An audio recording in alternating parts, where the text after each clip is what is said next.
You are human like the rest of us. We're not faulting you for having, biases like the rest of us, but you're going to have to make sure your behavior is not biased.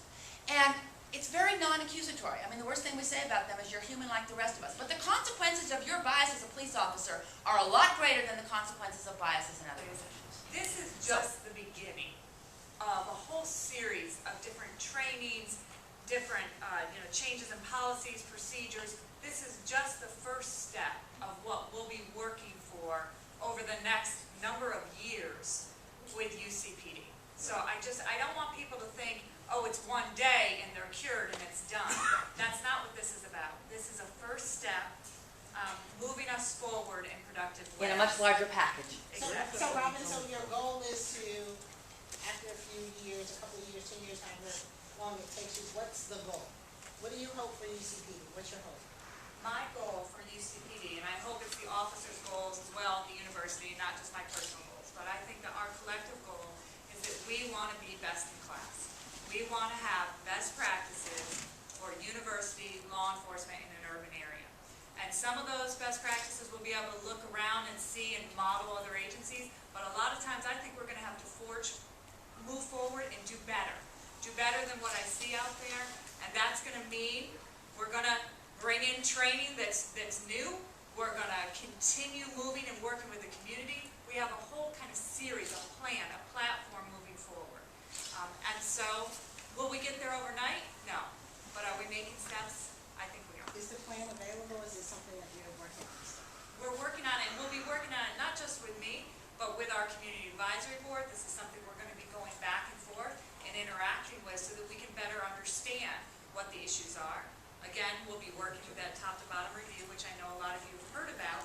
One of the reasons that top-to-bottom review hasn't been done yet is because we want the community to have input on what that request for proposal looks like, what that review process looks like, and so that we can also, help select who the evaluator is going to be and help. To answer Eric's question a little bit better about how can you tell if training stuck or worked, I don't think you can tell right after the training. I think it's answered over time. And when you see an agency that has a reduction in complaints and a reduction in force and a reduction in critical incidents and officer-involved shootings and things like that, that's when you know that the training, in the broader sense, worked, stuck, became ingrained in the agency. Then what you'd be saying is the training that she's done over the years, you could go back and then see that quantifiable data and also reject the fact that most police training cannot be quantified. I think it can be. I think it is, but that's a different story.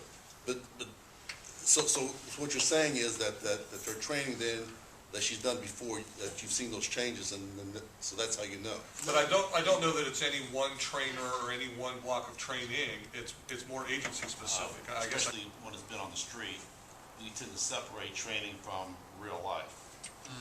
And I think until officers are evaluated on those positive interactions that you talked about, and have that part of the evaluation process. Count that just as often as arrests. Yeah, I mean, what sergeants do to evaluate police officers, they bring in the statistics, and the statistics are always negative interactions with the police. It's how many tickets you run, how many this, how many that. Those are things, you can measure those, you write those down. What they don't do is they don't go out to the store owner and ask the store owner, do you know Officer Johnson?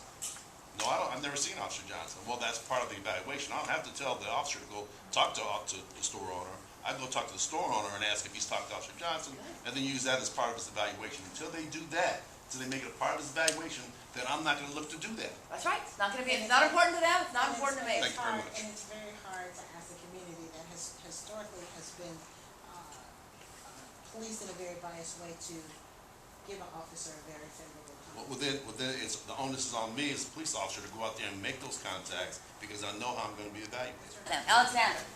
So Dr. Abrahami was saying that we have to first understand the historical context of how we created these implicit biases, how we created these stereotypes, because it's all in history. And so what we're trying to do is get white officers to combat their whiteness as they're policing historically black neighborhoods. So what I'm in the recruitment strategy is any of your recommendations to get officers from the community. Because these officers are still gonna be transplants going into the community, and it's their job to introduce themselves to the managers, but if you have, community members that have grown up on the streets, it won't be so much of a guardian warrior mentality. That mentality comes from a militancy and a dissociation.